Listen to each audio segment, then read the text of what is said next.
বন্ধুরা আজকে বানালাম ডিমের অমলেট কারি।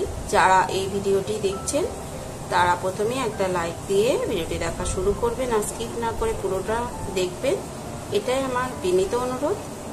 বন্ধুরা আজকে বানাবো ডিমের অমলেট কারি। তার জন্য আমি 3টে আলু, 3টে ডিম, একটা পেঁয়াজ, রসুন, আদা, কাঁচা লঙ্কা নিয়ে নিয়েছি।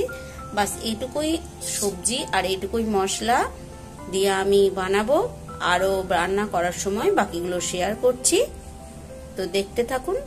বন্ধুরা আজকে বানাচ্ছি ডিমের অমলেট কারি। তো খুবই ইজি আর খুব তাড়াতাড়ি হয়ে যায় এই সুস্বাদু রান্নাটা। প্রথমে কড়াতে কিছুটা পরিমাণ সর্ষের তেল দিয়ে ডিমগুলো আমি ভালো করে একটু নুন আর হলুদ দিয়ে, 3টে ডিম আছে এর মধ্যে, তো একটাই অমলেট বানিয়ে সেটা পিস করে নিয়েছি। একটু মোটা মোটা হলে খেতে খুব ভালো লাগে, ঝোলটাও বেশ শুষে নেয়, যেন খেতে খুব সুস্বাদু হয়। তো তুলে নেওয়ার পর সেই কড়ার মধ্যে আর কিছুটা পরিমাণ তেল দিয়ে 5 ফোড়ন, শুকনো লঙ্কা, তেজপাতাটা ভেজে নিচ্ছি। তো এবার দিয়ে দেব পেঁয়াজ কুচি। ফোড়নটা ভাজা হয়ে গেছে।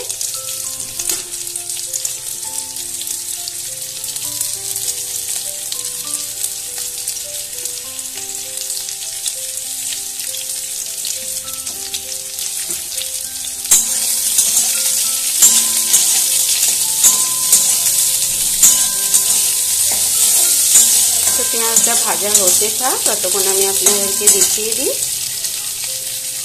এই আলুটা আমি একটুখানি নুন দিয়ে জলের মধ্যে সিদ্ধ করে রেখেছি 80% মতো। তো যে জলটা আমি ছেঁকে রেখেছি আলুটা থেকে, সেই জলটাই আমি ব্যবহার করব। এতে তরকারিটা বেশি সুস্বাদু হবে। তবে যাদের অসুবিধা আছে তারা সেই জলটা ফেলে দিয়ে নতুন জল অ্যাড করতে পারেন। তবে খেয়াল রাখতে হবে সময় গরম জল ইউজ করা ভালো, এতে করে তরকারি বেশি সুস্বাদু হয়। এবার আমি গ্রেট করা রসুনটাও দিয়ে দিচ্ছি।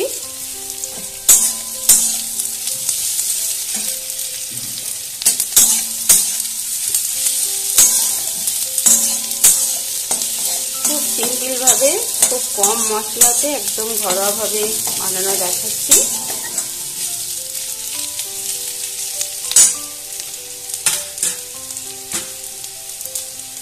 এবার দিয়ে দেবো গ্রেট করা আদাটুকু,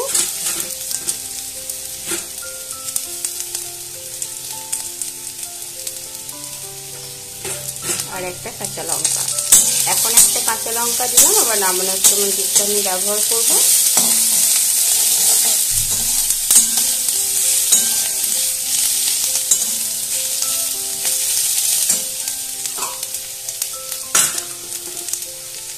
তো বন্ধুরা খুব ভালো ভাজা হয়ে গেছে।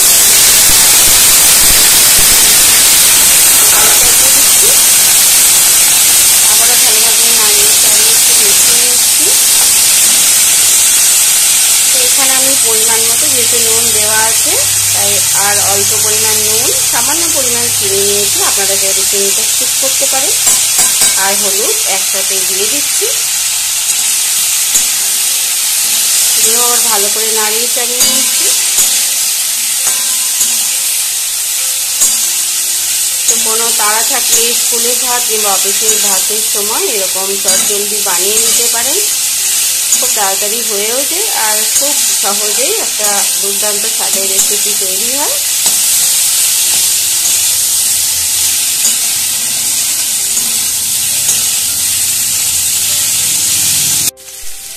সামান্য পরিমাণ জল দিয়ে দিচ্ছি আর একটু কষিয়ে নিচ্ছি ভালো করে। তো আপনাদের যদি হাতের কাছে টমেটো বা টমেটো কেচাপ থাকে অবশ্যই দিতে পারেন, এতে করে আরো সুস্বাদু হবে। তো আমার হাতের কাছে টমেটো ছিল না তাই আমি আর দিলাম না।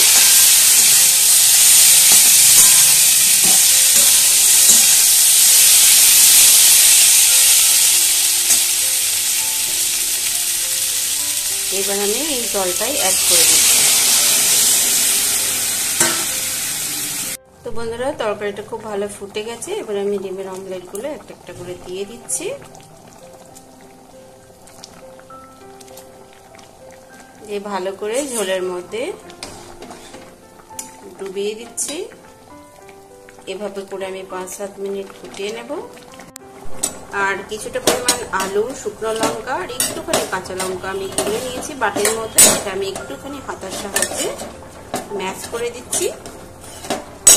এটা দিলে তরকারিটা খুব সুন্দর একটা ফ্লেভার আসবে আর ঘনত্ব খুব সুন্দর হবে, বেশ মাখো মাখো টাইপের হয়ে যাবে। এটা এবার তরকারির মধ্যে আমি মিশিয়ে দিচ্ছি। বন্ধুরা আমার 5-7 মিনিট হয়ে গেছে। এবার আমি ওপর থেকে ওই চেরা কাঁচা লঙ্কাগুলো দিয়ে দিচ্ছি, দিয়ে গ্যাসের ফ্লেমটা বন্ধ করে দিয়ে নামিয়ে ফেলবো। তারপর আবার আপনাদের সাথে শেয়ার করছি। তো বন্ধুরা এই যে নামিয়ে নিয়েছি ডিমের অমলেট কারি। তো আপনারাও এইভাবে বানিয়ে খান, আশা করি খুব ভালো লাগবে। এতক্ষণ আমার সাথে থাকার জন্য, ভিডিওটা দেখার জন্য অসংখ্য ধন্যবাদ। তবে আজ এই পর্যন্ত। সবাই খুব ভালো থাকবেন, সুস্থ থাকবেন। ধন্যবাদ। বন্ধুরা, আমার ক্রিয়েশনের চ্যানেল, তাই আমি কি কি ক্রিয়েট করতে পারি সেটাই আমার চ্যানেলে দেখিয়েছি। এখানে কবিতা, আঁকা, হাতের কাজ এবং রান্না সবই শেয়ার করেছি। এজন্য তো আপনারা একটু কষ্ট করে গিয়ে আমার লং ভিডিওগুলো দেখুন, আশা করি খুব ভালো লাগবে। এতক্ষণ সময় দেওয়ার জন্য অসংখ্য ধন্যবাদ।